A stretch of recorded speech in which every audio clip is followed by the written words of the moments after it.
High status versus low status men. High status men and low status men have entirely different mindsets, personalities, and behaviors.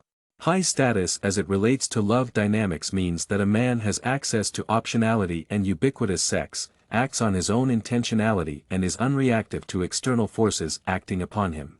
On the other hand, low-status men do not have access to optionality and ubiquitous sex, acts on others' intentionality and is reactive to external forces. High-status mindset and identity.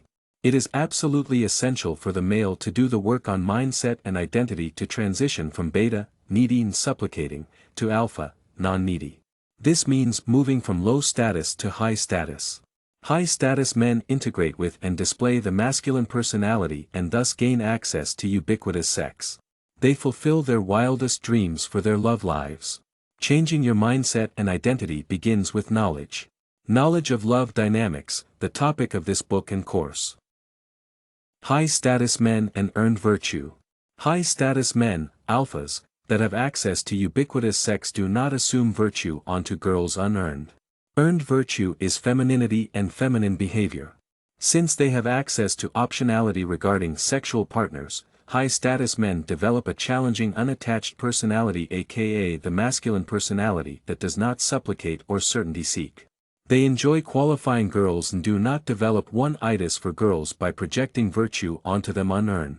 Beauty is common and not earned virtue. Low-status men and assumed virtue unearned. Low-status men, betas, that do not have access to ubiquitous sex go around assuming virtue on girls unearned simply based upon her looks.